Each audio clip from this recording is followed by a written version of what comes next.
So we're going to talk about tolerance, right? Tolerance, yeah. So tolerance and the interplay, the different aspects of tolerance.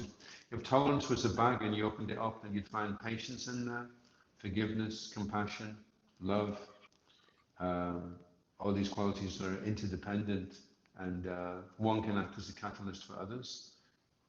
So it's interesting how it works, how personal victories precede public victories. So we work on ourselves, we work on our qualities, so that we can interact with other devotees in a more effective way, a smoother way, a more respectful way as well. Yeah. Interesting. You said patience is a component of tolerance. Well, it's like measuring, isn't it? If you want to measure, if a person's suffering from obesity, then you would measure him by putting him on the scales. So if a person was considered very tolerant, you would measure him with time. You would see how long he could, because it's interesting, Krishna says, without being disturbed, he says the non-permanent appearance of happiness and distress, you must learn to tolerate them without being disturbed. So a lot of the time we do tolerate things, but not without being disturbed. That takes some real practice, because you have to be able to deal with what's going on, all your own stuff going on inside. And although externally you're making out everything's fine, you may be raging like a volcano underneath it all. So how are you going to work on that one? That you can tolerate everything without being disturbed. I suppose that's like high-grade tolerance as opposed to just official ritualistic tolerance. Yeah. And an interesting aspect of that verse which you quoted, like to tolerate happiness. Like we can think, okay, I need to tolerate being distressed. What exactly does it mean to tolerate happiness? The transient nature of happiness. Because when you become happy, if you embrace it as the all in all, and you think, that's it, from now on everything's going to be fine, no more problems, and then the next minute it all goes away, and then it's like, oh, I'm fed up with this, because you built all your hopes up. So you have to learn to not be elated when it's good, not be overly concerned when it's not, just accept whatever is coming is just coming by the mercy of the Lord, and it's all temporary. Yeah, that's quite a detached way of seeing the world, which you only really learn once you start spiritual life, isn't it? Like, because we're kind of taught to be absorbed. Sorry, detachment's interesting. Yeah, detachment's interesting because you can voluntarily embrace detachment and take sannyas, or you can involuntarily have detachment by getting married and going through all the trials and tribulations of looking after yourself and 2 or 3 other minds, maybe 4 other minds as well, and that helps you to become detached. But it's generally not something that you would consciously set out to do, but it just ends up being like that. It's like built into the system of Varnashram is. Yeah. It's like the when they give you the sugar lump and it's got the medicine inside it, so the medicine's really bitter, and you'd have to be really convinced that this is going to do you some good, otherwise you'd avoid it. So you have a sugar lump, and then during the course of sucking the sugar lump, you realize actually this isn't so sweet. It's actually quite bitter. That's the medicine. All that glitters is not gold, yeah? That's it, yeah. Yeah, it's interesting. Because like when you think that you're going to get some kind of happiness materially, like that you get like a little spark of it and you're like, wow, this is it. Maybe I figured it out actually. You find that as soon as you become attached to that happiness, over the course of time, it really becomes distress because you're trying to chase that mirage. You're trying to chase that spark that you got, but it will never be the same as the first time you got it. Like you hear like heroin addicts, they take heroin and then the whole career of taking heroin is just to feel that first high again. But it's never going to be the same as, it's like, it's a trick. It's a tricky thing. Like, have you heard the nickname they've got for heroin? No. It's called the Velvet Claw. The Velvet Claw. Yeah, because it seems really soft until you go to pull away, and then it's ouch. Wow, this is really sore.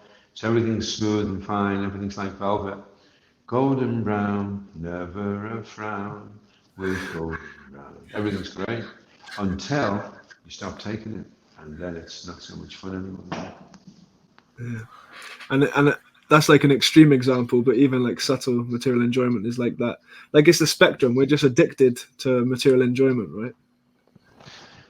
Yeah, well, addiction's probably one of the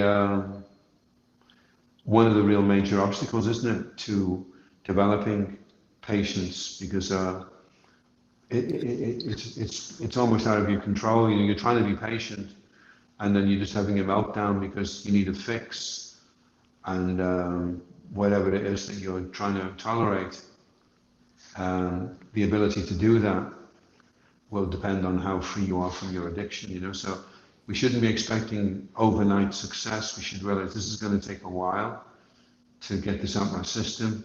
It's not just one lifetime. I mean, a heroin addict takes it for, you know, a few times and he gets addicted, but eventually if you've been taking it for lifetimes and then you're suddenly going to try and give it up, you know, he's going to be very, very careful. And you'll have to have sufficient knowledge, strong intelligence to safeguard against slipping back. And a support system, like you have these AA groups and these different groups which are there to help support persons giving up. So in one form, like ISKCON is like a support system for those trying to give up the material energy, you know. And that's why when you join ISKCON, you have to stay, because if you don't stay, then not only have you made it difficult for yourself in the future, but you've made it difficult for everyone else that's coming in behind you. They start thinking, oh, well, I guess this is normal. You just do it for a few years and then it gets too much and you pack it in. That seems to be the way the average person does it, you know. So you set a precedent by how you react. So you have to be thinking, okay, I have to tolerate this not just for myself, but as an example to young ones that they can see, you know, that this is possible. And if you just what do they say? There's no poverty for the industrious, and there's no defeat for the determined. Yeah. So we've got to become industrious and clever and determined to figure out a way that we can stay and tolerate. Like everything we're saying is reminding me of the first verse of Nectar Instruction, like Vatra Vegam, Manasakroda Vegam.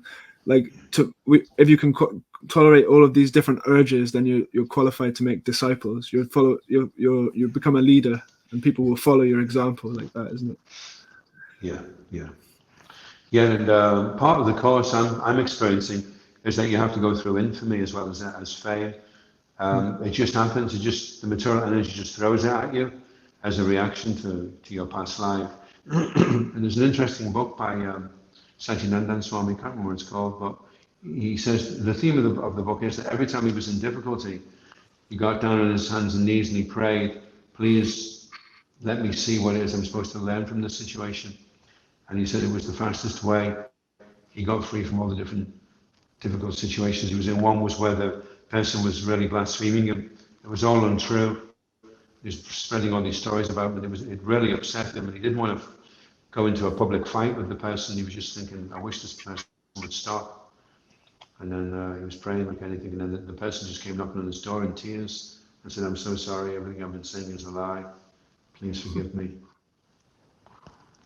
Wow. So turn into Krishna.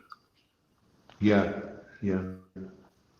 Trying to see what is the lesson, rather than fighting on a superficial level. You said this about me, and you did that to me. I'm going to get my own back and do at least as bad, if not worse, to you.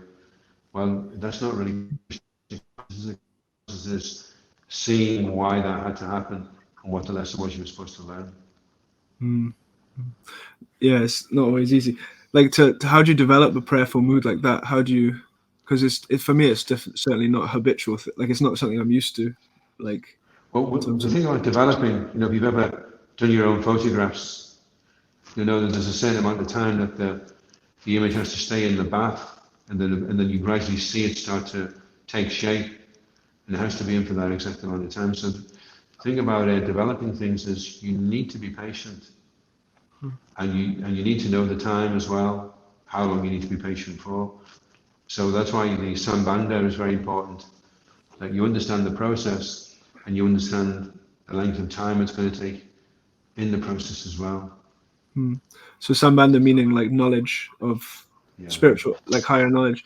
So it's important. It's just reinforcing the importance of returning to that reading. Like actually, if you keep reading, keep coming to Bhagavatam class. It's so important to actually learn these qualities that we admire. Well, I don't know if you've ever heard this before, but if you're distributing Srila Prabhupada's books, you're in a relationship with Srila Prabhupada. And if you're reading Srila Prabhupada's books, you're in a conversation with Srila Prabhupada. Wow. Huh. So I'm sure if you distribute books, then the conversation becomes deeper because you've developed the relationship. Yeah. Well, you'll definitely have a lot more to talk about if the conversation is about how to distribute his books. Yeah. The marathon. We're all starting to get into marathon consciousness here. We're starting. By the time this podcast is out, we would have started. So we're starting on Friday. Wow. So everyone's starting to get focused in. Yeah, there's two things, isn't there? There's distribution and there's collection. And for some reason, Lakshmi's got a bad name right now. Never used to be that way. Lakshmi was the money was the honey. But the pendulum swings from one extreme to the other. And we go puritanical and books, and we don't even mention Lakshmi, like it's a dirty word. So, but the fact is, it is actually quite easy to give anyone a book, because you just say, here's the book. The hard part is getting the Lakshmi. So if you can find a way of getting Lakshmi, you don't have to worry about distribution of books. Yeah. And I heard another from Radharaman Prabhu said before that wherever there's Krishna, there is Lakshmi. Like Lakshmi is always the eternal consort of Narayan. So meaning if we maintain a strong Krishna consciousness, strong sadhana, then the Lakshmi takes care of itself. But if you're just focusing on Lakshmi and you lose your Krishna consciousness, then you have nothing, You know Vijivado Jivanam? Have you heard of that? Vijivado Jivanam. Anandavadi Vadanam Padipanam Swadanam Savat Snapanam Paramvijayate. So Lord Jesus says there is the life and the wife of all transcendental knowledge. So it's actually chanting of the holy name. It doesn't just attract Lakshmi, it attracts Radharani. The original Lakshmi. Wow. And we are Gaudiya. Gaudiya are devotees of Radharani. Karshna are devotees of Krishna. And Vaishnavas are devotees of Vishnu. So we're Gaudiya. We're Radharani's boys. Or girls. Wow. And it is always the case that in the marathon, the japa does become more focused and intense because you've got that mission. Focused. Yeah. Interesting. Yeah, it's interesting, isn't it? To intensify. Because if you just said to somebody, speed up your rounds, they'd be thinking, oh, well, that's really mundane, you've got to be a bit more spiritual than that.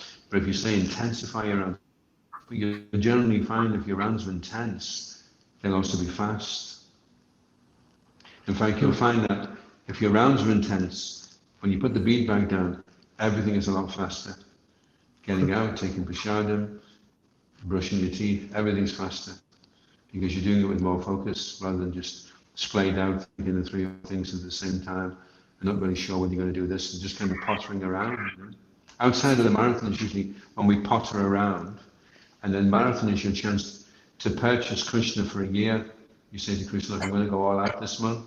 Please keep me in your society until the next year. I'll do the same again. I can't do it all year, but I can do it once a year. So Krishna's like, okay, well, you tried really hard for that month. I'm going to give you another 11 months to just potter around, and then go for it again next year in that month. Yeah, and if you get that experience of actually being intensely focused on a marathon, it is amazing. Like the connection that you can get to Srila Prabhupada. Like it's like Prabhupada becomes he's really just he's there. He's in the marathon, and then the reading becomes more powerful, and Krishna consciousness adds an extra dimension if you can really get into that. Okay, this is the goal. My whole month is just about this. Everything is centered around this. Yeah, well, marathon means breaking barriers. You have predetermined limits that you feel you cannot go beyond. So marathon is showing you that you can eat less, sleep less, and collect more. More than you thought you could, a lot more than you thought you could. So you break barriers. Now that's also in the bag of forgiveness. the bag of tolerance. You open that bag up, and one of the things that you're doing there is you're breaking barriers, because you have an idea that there's only this much I can tolerate, and anything beyond that, it's just too much for me, you know. So then you oh no, actually I can exhibit much higher levels of tolerance than I even conceived was possible. Yeah, because it's the fact that it's austere to go out in the cold. You have to tolerate the external pushings of the weather and the oh, I missed my train. You know, you might get a little bit angry because you had a plan to go to a certain location, and oh, I wanted to go to that spot. Now I can't go there. I'm gonna have to try and figure something else out. So you're dealing with your mind. You might feel hungry. You've got all of these things that you have to tolerate on Sankirtan. Yeah, when you first start doing Sankirtan, it's like being in Lord of the Rings with a river of orcs coming down the high street, aren't you? And probably the hardest part is those first 20 minutes, you know. Yeah, it's like what Vaisheshika Prabhu says, just hit the pavement, you know. And he said, getting things done, you just have to do one thing after the next thing, after the next thing, after the next thing, to get you to the street and to get you into the groove of Sankirtan. You sit here. We've got Gangeya here now, a Sankirtan boy. Oh my goodness me. Gangeya's, he does straight books in the dhoti, and he sells people sets for £200 a go. That is amazing. You do sets? Yeah, try. He did one, didn't he, the other week? He did a set. I heard. Yeah, in Bath, right? A Bhagavatam set? Yeah. Yeah, but not the other week, but a while ago, a few months ago. Was it 2 months ago? Oh, okay. That went fast. No. Koladweep did one. Koladweep did one recently. Oh, Koladweep, that's too much, yeah.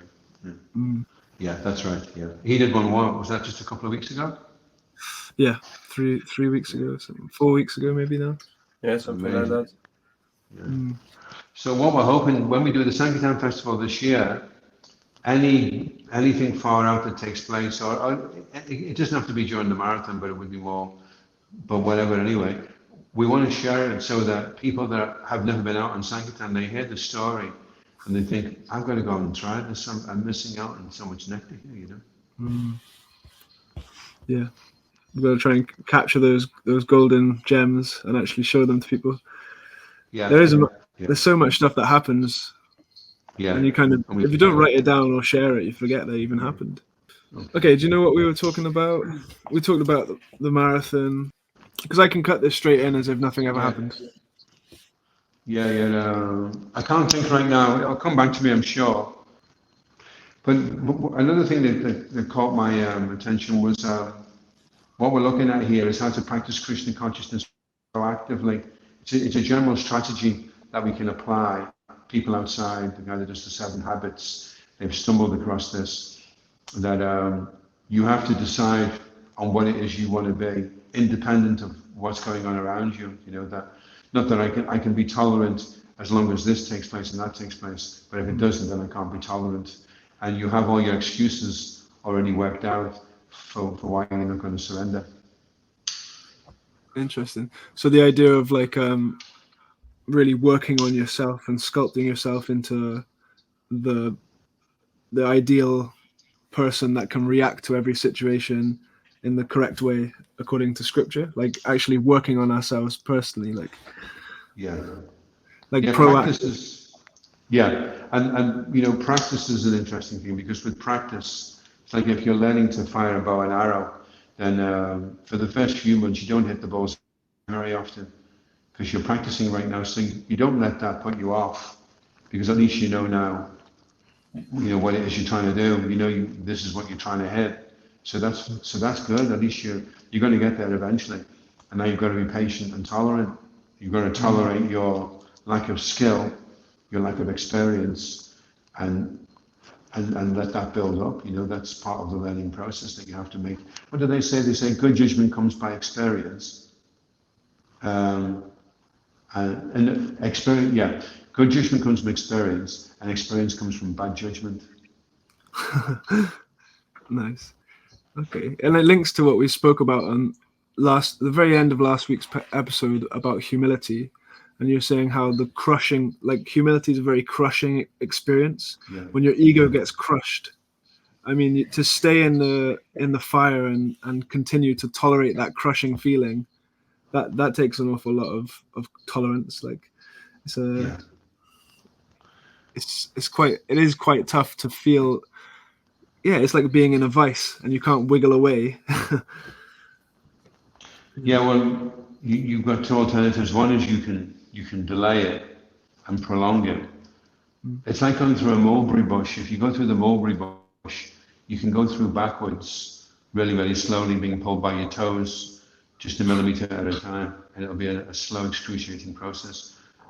Or you can look at the mulberry bush and take a couple of 100 yards back and then run full sprint, and you go right through the mulberry bush. It'll take about a split second to get through it. You'll come out on the other side with scratches and bleeding and wounds, but it'll be over. Once it's done, you know. Yeah.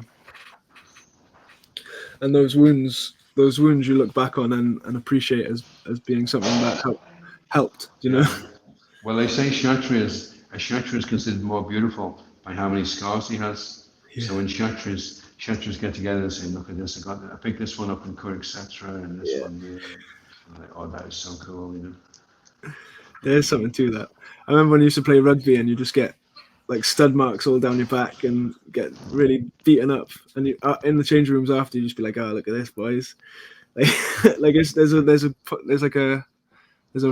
flavor to that. Bravado. Yeah. So, but like same thing with spiritual life. Once you've been through stuff, it's like, wow, look at that. Look what I went through, and look at the person I became as a result of that situation. But at the time, it was pretty painful. Well, I'm just going to see if I can find it. I've got about 1,400 points that I've written down from Prabhupada's books, and there's one by Bhaktisiddhanta, and he's talking there about being pushed and shoved, and it's a really interesting quote. He says, okay. I may not be able to find it now. Don't worry, we can make a little cut. Oh, okay. Let me see if I can find it. Oh, it's not going to come up. Sometimes you just say the word and it'll take you straight to the quote. But basically, the gist of it is that in this material world, you have to be prepared to push. Similarly, you have to accept that you're going to get pushed and shoved as well. But nobody gets anywhere on the path of bhakti without needing to push and shove. Yeah, you've got to get into it and make it happen. That you actually have to. You have to do something. It's activity. Like rugby, right? Rugby, you've just got to get your head down and go for it. And if you're just thinking, oh, if I do this, he may kick me in the back, then you just have to put that aside and not think about it. If it happens, you know. Yeah, you kind of overthink it, isn't it?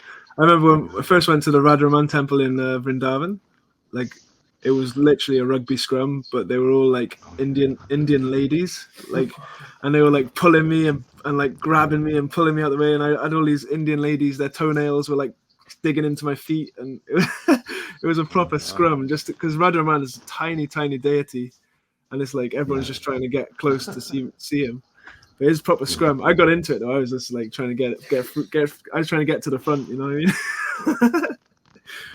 Yeah. You got to be careful because they're bridge passes, so Krishna will be more leading with them. If we end up kicking one of them or scraping with our toenails, then we're in big trouble, you know. Oh no! Didn't think about it like that. I was just trying to get to the front.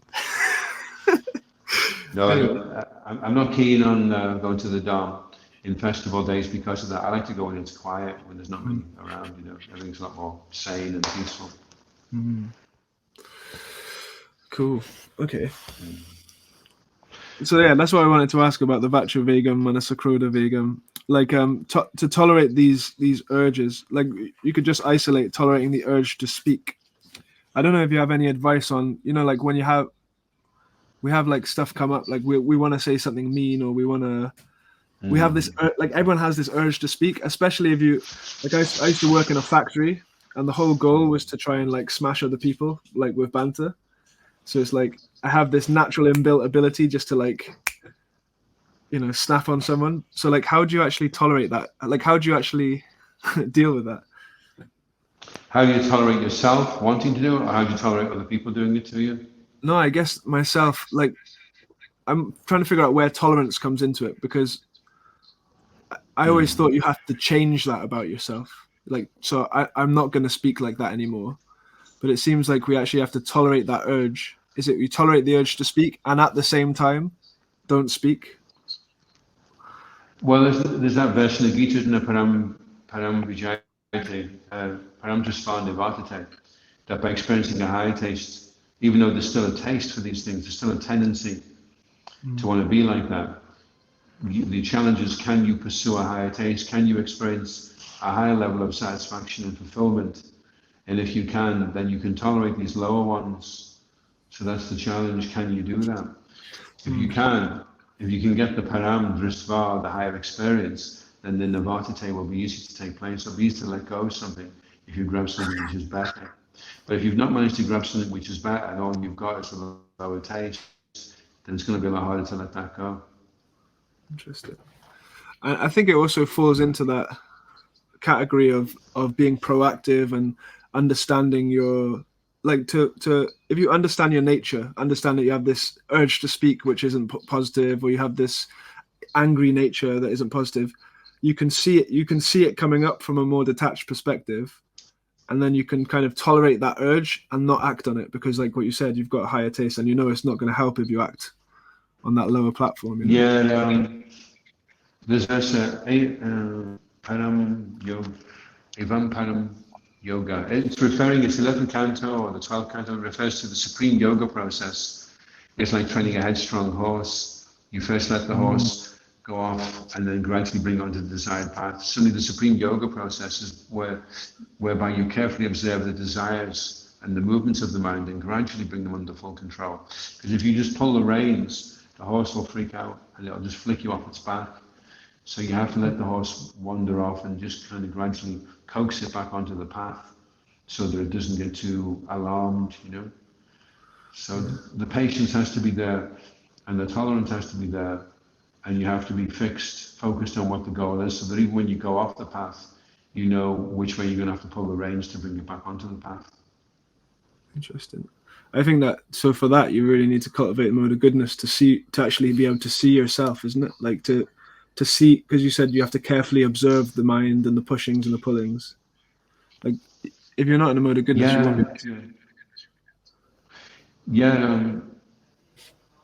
be. Well, I guess if you're reading and you're thinking and you're studying and you're assimilating the information and seeing how you can implement it. They say the first sign of the hearing process flowering is the ability to implement what you're hearing. That's the first sign that the hearing process is starting to actually blossom. So, mode of goodness, I suppose the intermediate stage, getting to the mode of goodness, is that ability to be able to hear something and then be able to implement it. Just back to the horse thing as well. I was listening to I was watching a video with this guy. He's a cowboy and he like trains wild horses. I just randomly found it on YouTube, and it was really interesting what he says. He said to capture a wild horse, the first thing you have to do is capture them with your mind. So you have to make them feel like they're captured. So like he said that he chased a horse around a pen basically, and the horse he said occasionally he'll stop chasing the horse, and then the horse will turn round and he'll relax, and then he's caught the horse because the horse has stopped because he stopped chasing. And I thought it was kind of linked to our mind. So like our mind is always coming up with stuff, and then sometimes it will stop and you'll feel peaceful. Do you know what I mean? And you'll just relax a little bit, and then the mind will get you. Then you'll do something stupid. Whereas his advice is saying, no, if there's something that's coming up to you, you have to keep running, even if it stops. So it's the same thing. If our mind has let off the reins, we have to keep going on with our Krishna consciousness even more. It's not that we should stop and relax. It's like, then's when you get away. You know what I mean? it's interesting, like how the Bhagavatam is filled with these real life analogies, and then occasionally on YouTube you find like a cowboy talking about it, or you've maybe a US Marine talking some Bhagavad Gita principle. Like it's interesting how this wisdom is actually there everywhere if you're looking for it, you know. Yeah, a headstrong horse desiring to bring the horse onto the desired path, and then gradually so. And if you do it the other way, where you just pull the reins, and you may get the horse for a limited period of time to do that, but eventually the horse won't be able to tolerate it. It will just kick back. Yeah, and then you may give up completely at that point. So it's I mean, Krishna says Bahanam Janamam Ante, that after many births and deaths, eventually Vasudeva Sabhamiti, eventually one realizes. So we're trying to do it all in one lifetime and speed up the process. So normally in the Vedic system of doing things, you would do it for a certain period of your life, and then come back and then do it again, and then Krishna's giving the Bhagavad Gita, Lord Chaitanya's giving the holy name, and it's like, okay, let's do it in this one lifetime. Let's speed up the whole Varnashram system and just go back this one lifetime. Wonderful. I think there's a good stopping point for that, you know. Great.